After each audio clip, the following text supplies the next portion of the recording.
Pangeran Suryanegara adalah putra Sultan keempat, yaitu Sultan Tajul Arifin Amir Sena ya. Itu juga yang keempat. Peputra itu 3. Yang pertama itu Pangeran Matangaji, yang kedua itu Pangeran Abu Hayat Surya Kusuma alias Pangeran Suryanegara, yang ketiga itu Pangeran Martawijaya. Cuman kalau dari pihak keraton, Pangeran Suryanegara itu nomor 3. Nah, setelah Pangeran Matangaji, Pangeran Martawijaya dulu. Itu dari pihak keraton, makanya ini kan lagi diluruskan nih intinya. Tapi itu nggak masalah, yang penting itu kan masih masalah. Nah, beliau itu intinya mengembara kemana-mana dari satu pesantren ke satu yang lain, dan beliau juga begitu pulang dari mengembara, pulang ke keraton, karena keraton masih dikuasai oleh Belanda, karena beliau tidak senang dengan Belandanya, beliau keluar lagi mengembara lagi.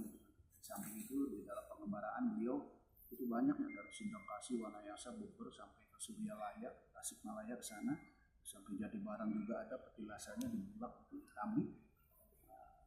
Di samping itu juga samping melihat dengan dia mengembara kemana-mana, melihat ada rakyat yang ditindas dengan adanya VOC, rakyat Cirebon ditindas, pajaknya tinggi, sawah direbut oleh VOC, makanya di situ rakyat berperang dan istilahnya pangeran ikut memimpin. Nah, perang tersebut terjadi 1802 sampai 1819, selama 17 tahun Pangeran Suryanegara memimpin gitu.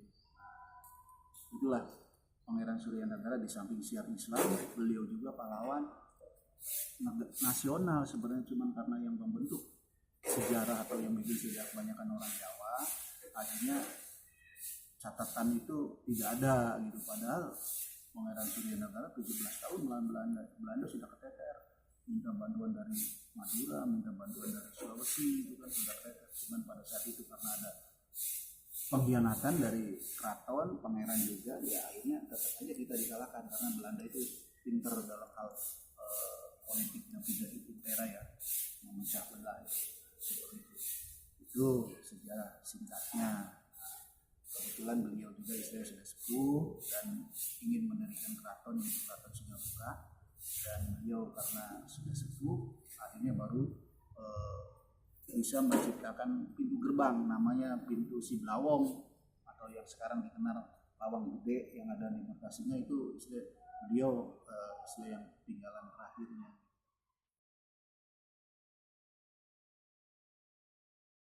Kalau di sini makam gitu kan. Nah, itu juga begini, ada 2 versi dari keraton juga, bahwa Pangeran Suryanegara dikuburkannya di Gunung Sembung, tapi dan versi kita bahwa Pangeran Suryanegara ya dikuburnya di sini gitu kan. Karena pada saat beliau mangkat atau meninggal itu memang dikubur di sana. Cuman pada saat itu keraton itu masih diduduki oleh Belanda. Para sultan dan pangeran di sana tidak terima.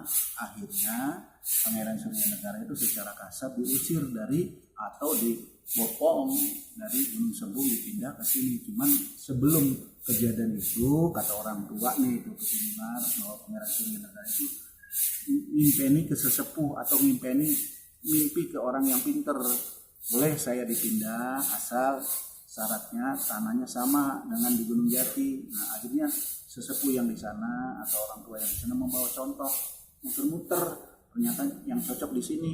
Dan alhamdulillah akhirnya dengan istilahnya kesaktian zaman dulu ya, waktu aklab, dipindahlah dari Gunung Sembung ke sini. Makanya di sini kan ada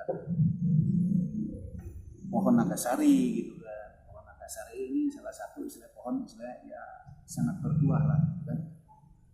Dan mana-mana juga kalau ziarah ke sini pada nyarinya ya, pamili juga wakil nyarinya nagasari. Nah, itu sejarah istilahnya kenapa kok bisa di sini. Nah, kalau di Lemah Tambah itu hanya petilasan ya, di sananya balong gitu kan. Jadi kuburannya ya aslinya beliau di sini.